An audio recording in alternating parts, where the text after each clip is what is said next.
Kukatpally Moosapet goods trade రోడ్లో భారీ అగ్ని ప్రమాదం సంభవించింది. ఈ రోడ్డులో ఉన్న క్వికప్ ఎలక్ట్రిక్ బైక్ ద్విచక్ర వాహనాల గోదాంలో ఒక్కసారిగా మంటలు చెలరేగడం గమనించిన స్థానికులు అగ్నిమాపక సిబ్బందికి సమాచారం అందించారు. సమాచారం అందుకున్న అగ్నిమాపక సిబ్బంది 4 ఫైర్ ఇంజన్లు ఉపయోగించి మంటలను అదుపులోకి తీసుకొని వచ్చారు.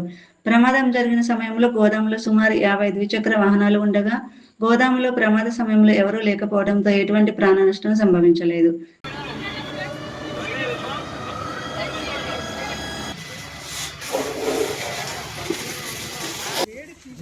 చెప్తున్నాము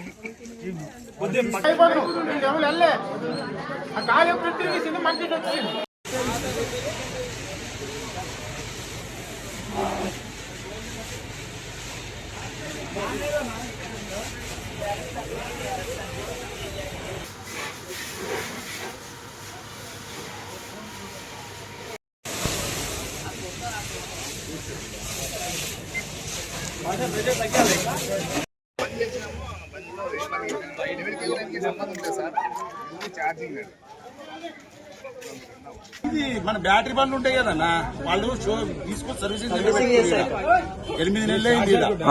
ఇది బంద్ ఉంది. ఇది షార్ట్ సర్క్యూట్ ఏందో ఏమైనా మనకు తెలియదు. నేను కంపెనీ నుంచి లంచ్ పోతామని పోతుంటే తలగా పడితే వీళ్ళకి ఫోన్ చేసిన. ఓకే 3:40 మాకు డైలెంట్ కాల్ రావడం జరిగింది. ఏంటంటే ఎమ్మటే అక్కడ దంతానంలో ఉంటుంది గూడ్ షెడ్ పక్కన ఉన్నట్టు ఒక షెడ్లో ఫైర్ యాక్సిడెంట్ అయింది, మంటలు వస్తున్నాయని చెప్పారు. ఎమ్మటే ఫైర్ ఇంజిన్ కాల్ చేయడం జరిగింది. ఫైర్ ఇంజిన్ వచ్చారు, మా పెట్రోల్ కూడా అందరికి రీచ్ అవ్వడం జరిగింది. ఇక్కడికి వచ్చి చూస్తే PIQIU అని చెప్పేసి యూజ్డ్ ఎలక్ట్రికల్ వెహికల్స్ ఉన్న గోడాం ఒకటి ఉన్నది. అందులో ఎవరూ లేరు. కొన్ని రోజుల నుంచి ఎవరు గోడాం ఓపెన్ చేయట్లేదంట. ఆ గోడాం ఈరోజు ఫైర్ యాక్సిడెంట్ కావడం జరిగింది. 4 ఫైర్ ఇంజిన్స్ వచ్చినాయి. టోటల్గా ఫైర్ అంతా కంట్రోల్ అయిపోయిందండి. ఎటువంటి ఎవరు క్యాజువాలిటీస్ లేవు. ఇంకా కంపెనీ ఎవరిది, ఎన్ని రోజుల నుంచి ఖాళీ అన్ని వివరాలు తెలియజేయాల్సి ఉంది. ప్రస్తుతం ఎంక్వైరీ మొత్తం చేస్తూ ఉన్నాం. అంటే ఇది ఏ కంపెనీకి సంబంధించింది సార్? PIQIU అని చెప్పేసి అక్కడ ఒక వెహికల్ పేరు మీద ఉంది. అది అనుకుంటున్నాము. ఇంకేం వెహికల్స్ ఉంది తెలియదు పూర్తిగా. అగ్ని ప్రమాదం ఎలా జరిగింది సార్?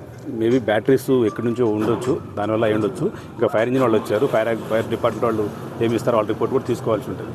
సుమారు ఎంతవరకు నష్టం? ఇంకా అవన్నీ తెలియదండి, ఎందుకంటే వెహికల్ కాస్ట్ అన్ని యూజ్డ్ వెహికల్స్. మరి ఎంత ఓల్డ్ వెహికల్స్, ఎంత కండంలో ఏమి తెలియదు. మనకు బయట ఉన్న వెహికల్ చూస్తే కండం వెహికల్ ఉంది అది, కాబట్టి మనం పూర్తిగా ఏం చెప్పలేము అవి.